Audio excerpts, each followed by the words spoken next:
Hello, boys and apples of the Freezing Legion. I'm the Freezing Apple, and welcome back to Let's Play Banjo Kazooie. We are now, like I saw, we just got the second Grunty's Lair Jiggy, and like I said, every stage has 10 Jiggies, and Grunty's Lair also falls under that category. 10 Jiggies for Grunty's Lair. So we actually needed to go to Momo's Mountain, because without the talent rod we could not be able to get up this slope over here, because the slope would be too steep for Banjo to walk on. So this is a node door. This is pretty much where you need the nodes for, and what will block you from going to a different stage while like skipping another stage. This will pretty much make sure that you won't do that unless you get like 100 notes in every stage. Then at some point you will be able to skip like 2 stages or something, or 1 stage. But that's pretty much the gist of it. So, in this episode we are going to Trove Cove, which is actually one of my favorite stages in this game. Probably number 2. Number 1 will be covered in a much later video. And like I said, 1 video per stage, so this is probably where the episodes start to get a little bit longer. Because this episode is 20 minutes, and the last one was like 10, 12. Yeah. I'm still trying to like speedrun this game, and also doing 100% of it. So I'm also showing off these cauldrons. These cauldrons, as you just saw, if you get 2 of the same colors, you can, well, teleport between them, which is very helpful. Now, one thing though, like bottles tells you now that you can like remove puzzle pieces from the puzzle, like I just showed up there. The thing is though, you can do one more thing, but it doesn't teach you that until like the 4th puzzle, which I just find awful, because the next stage puzzle actually requires quite a bit of pieces, and you have to like wait to push the A button before, like until the first puzzle piece is like actually put there. So that's, I don't know, I kind of don't like that, because that skill that you learn then is like only learned then, so you can't like really use it before that. So I don't really like that. And it was on the wall there, you could see like a couple of like animals, like a crab and a clam, which are basically the enemies of this stage. And this is Trove Cove. Like you could probably guess, it's a beach, and oh god, this music. I mean, I haven't told you guys yet, but I played this game when I was like 3 years old, and that shark and that music scared the crap out of me. And together with like Mario 64 and its eel in like Jolly Roger's Bay, I got kind of afraid of water, and I still am in games. Not in real life. In real life I'm not afraid of water unless I go really deep, but yeah, I'm not afraid of water anymore. But in games, whenever I see a water level, I'm just like, I don't want to go there. I don't know, it's just a childlike trauma or something that just stayed with me forever, but got a little bit less worse. Which is always good, you know. So, here we're gonna get our first Jiggy, which is got by killing Nipper. I mean, I'm guessing we killed him because he's not even in his shell anymore. By the way, what the music does right here is something I absolutely love about this. Because it's just, it's so amazing. First you have like this happy, jolly music, and now you're like going inside of some sort of cave area, and the music just slows down, gets like some sort of echo to it, so that it really feels like you're in a cave. And man, that only makes me love Grand Kirkhope even more. So yeah, that was the first Jiggy, and now I'm gonna get the first of 2 empty honeycomb pieces. Now this one is actually one of the really hardest to get ones, because, well, if you don't want to get hurt, that is. Because Nipper is just, he's just so annoying. He's seriously like the fucking, like, nightmare of my childhood. Now you can actually kill Nipper though, by shooting an egg at him with your butt. But that's pretty much all you can do to like stop him, because if you go into the water after that, he'll just come back. It's only a temporary kill that works for like 10 seconds or something. So the notes in this stage are fairly easy to get once again. The first 4 stages probably has really easy notes to collect, but then like at stage 5 they start just putting random one note streams everywhere, and it's just like you sometimes you just miss like 2 notes and they're in 2 completely different areas and you just don't know where they are, and that's where the game starts getting hard to 100%, because it just gets really hard to locate those, because some stages get really big and massive and then you just don't know what to do anymore. Now, one thing though about the last stage in this game, it actually has more than 100 notes. So if you like are few on notes before you go to the final boss, because the final boss has another note door where you have to like collect like 700 something notes. So if you need some notes and you can't find any more notes in other levels, other stages, then you can just basically get some extra notes in Cluck Woods. Now, one thing though is I'm playing the Xbox version. How notes work in this version is you get them, you leave the stage, and if you don't get all 100 notes and you come back to the stage, all the notes that you collected are recorded, and you can just search on yourself for the other notes that you've missed. The Nintendo 64 version, however, doesn't have that, because if you get like 99 of 100 notes, exit the stage, come back, you have to collect all of the notes again.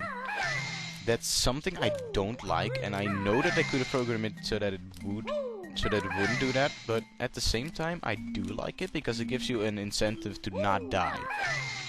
Because if you die, the same thing happens. And it also gives you an incentive to just get everything in the stage. So what I'm doing here is I'm spelling out Banjo Kazooie. You know what to spell, because if you look at the wall, there's the word Banjo Kazooie there, and it's pretty obvious what you have to spell. So after you spell this, the gate there will open, the crab will go loose, which is... This is the only time you will ever see this kind of crab. It is really it's pretty tough, because I think if he hits you, he like takes 2 bits of health from you. I don't know, because I haven't gotten hit by that guy in like ages, so I'm not quite sure on that. So now we got 2 out of 10 jiggies, and in 7 minutes. You might think, how much is this a speedrun? Because it's not really going that fast, but... I don't know, I'm just trying to get like the first couple of long jiggies out of the way first, and I mean, believe me, there are jiggies that take a long time in the stage, like these 2 just did. Now over there is something I will be showing in an extra video, so keep an eye for that. There are more things like that in other stages, and it's only in the Xbox version.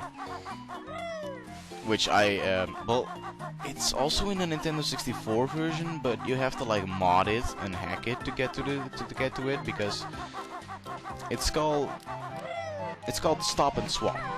Now this stop and swap thing is something that Rare thought of when they were designing this game. Basically what it did is, if you had a copy of Banjo Kazooie and its sequel Banjo Tooie, because apparently Rare was so high of itself that they knew that they were gonna make a sequel to this game. But yeah, if you have both the copies and you play both of them on the same Nintendo 64 with an expansion pack, it should work that like that mountain. If you don't have Banjo Tooie, that mountain will not have risen. But if it has risen, that means you have both games on the Nintendo 64. Now that was the original idea, but they figured out they couldn't do that. But they could do that with the CD/DVD reader that Nintendo was trying to publish and make for the Nintendo 64. That project was ultimately cancelled, but before they knew that it was cancelled, Banjo Kazooie was already out, and the program files for those areas were still intact in the game. So they couldn't take it away from the shops, reprogram the whole game, because that would just cost way too much money. So they just decided to leave it in, but still with a couple of hints in it, because they didn't want to reprogram it, because that would cost too much. Because there is a 100% cutscene that you get for getting 100%. That will actually show you areas where you can get the stop and swap items. Now stop and swap items are 6 different color eggs and 1 ice key. What these things do is practically they don't do anything in this game. But in Banjo Tooie, if you get all of them and go to Heggy's egg house or whatever, you can hatch them with Kazooie and get, like, power-ups and items. Sadly, this didn't work, and you just had to get... There was only one egg that you could hatch in Haggy's house. So people were very confused at Haggy's house because they saw different spots for different eggs, but they never got them. No matter how much they tried to collect any eggs or find them. Which, yeah, people were very confused about that. In the Xbox version of Banjo Tooie, however, if you collect the stop and swap items in Banjo Tooie, they are actually available in Banjo Kazooie. They are actually available in Banjo Tooie. The ice key, however, also didn't work in the Nintendo 64 version of Banjo Tooie, but in the Xbox version, it opens a giant ice, a giant ice. I don't know the word for it. I want to say closet, but I know that isn't it. It's just this. I don't know. It's just this big box with a lock on it, and inside that is just like a gigantic globo, which I will. A globo is the thing you use to transform. Just like you have the Ecom in this game, you have the globo in that game. But this giant globo would like transform Kazooie into like a dragon, which is pretty awesome. Sadly though, people could not get that in the Nintendo 64 version. In the Xbox version though, you can. So that's pretty much the explanation of stop and swap. I hope you understand what it means now, because I know that a lot of people are confused about it, and I was confused about it at first too, but I think I pretty much got it down. So I hope that this like explains everything. So anyway, in the meantime, we got like 2 more jiggies or something, I don't know. So what we're doing here is we're ground pounding on these X's, and I'm not gonna do that one actually, because I see Ecom there, and I'm gonna go get it. But yeah, those arrows, I will explain shortly, they point to another direction. If you fly in that direction, which flying is another skill we got in this stage, if you fly in that direction, you should find another X. If you bump onto that, it should lead you to another X, and eventually it shall lead you to this big treasure chest that you will find eventually. Actually, we have not learned to fly yet, but here we'll learn to fly. Kind of an error of me, but So, this is where we learn to fly, and it's pretty easy. Because what I haven't told you yet, the controls in this game are sublime. It's just amazing how much work there is on the controls. It's just so smooth, and the flying and swimming is probably the best I've seen. Even in games right now, swimming and flying, they still haven't gotten it down. But this game just has gotten it down. I don't know what they did, but it's just so awesome. The game feel of this game is fucking amazing. So here we got another jiggy, which is the 4th one, okay. Which you can only get by flying. There is no other way to get that one. So I believe now I'm actually gonna go for the X's and the arrows. Not quite sure. No, actually I'm gonna go for a little secret over here that most people don't know about. Well, most people do, because if they try to 100% this game, because this is actually a way to another jiggy. But this is a pretty weird jiggy, because you wouldn't really think to look here unless you have like a map or something. But yeah, right here is the 5th jiggy, and we're halfway done with the stage. But at the same time, we're already way over half of the game. No, not of the game, of the stage. So yeah.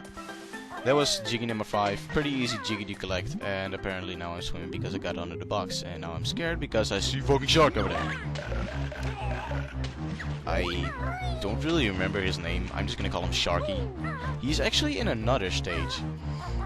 If you go to the 8th stage, which is called Rusty Bucket Bay, has one water spot that is like poisoned water, so you like can't breathe in the water even if you're like above the water. But the shark is over there too. These notes are very hard to collect and annoying too. Because you can see, it's kind of glitchy how they work. But yeah. So there are 2 Ecom there. And now we're gonna go up to collect another jiggy, which is right inside of this lake here. So if you ground pound into the lake, that's actually something. If you ground pound into the water, you already go down a bit, which is actually a good speedrun tactic. Because you like go down and you don't have to like dive, and you're already going at a certain speed, so you don't have to go faster while diving. Now that arrow actually like pointed to that X you see over there. And here I'm just getting 3 more notes. And I believe I actually ended this stage with like missing a couple of notes. I'm not too sure yet. I'm not too sure though. So over here is another Ikon Bokum. We have 8 now. I believe for the next transformation, in the next stage that has a transformation, you need like 15. But we're gonna have well enough over 15 Ikon Bokums before we get to that point. So now I'm pretty much going for that X Jiggy. But in the meantime, I'm also collecting these notes because, well, they're notes and they're important if you want to 100% this game, and if you pretty much want to proceed in this game. Because if you don't want to do a 100% run of this game, I still advise you to 100% at least the first 4 stages, just so that you have enough notes to get all the note doors open. Because I know if you're not trying to do 100%, you're gonna miss a couple of notes in a lot of stages because some of them are really out of the way to get them.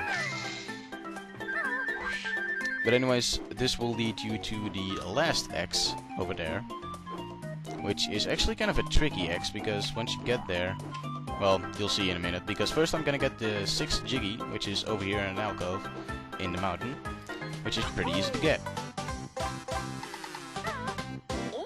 Oh, 7 Jiggies, never mind. So, 7 Jiggies in hand now. We're gonna go for the 8th Jiggy, which is the chest Jiggy. Now, one thing you didn't see in the first episode, in the Mumbo's Mountain video, is if you get all 10 Jiggies, this is pretty stupid by the way, you have like the question mark over there and there's just an X over there, it's just like, where am I? Ugh. But yeah, it's pretty stupid.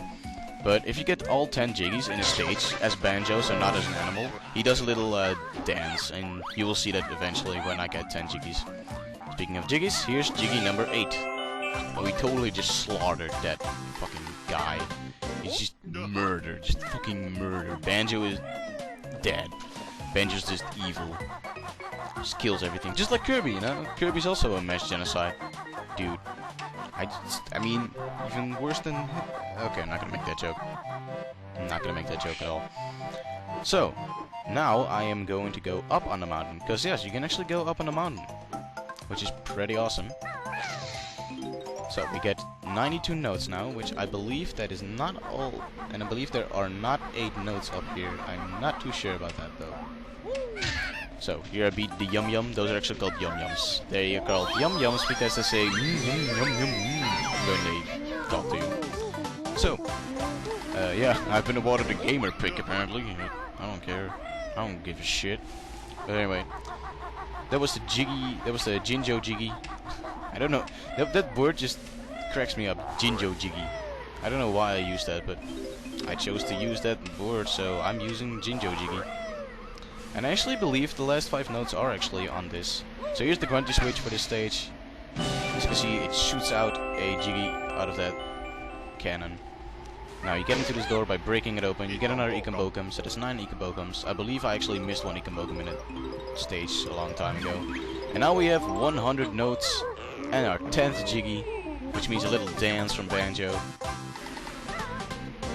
10 Jiggies, 1 dance for the audience.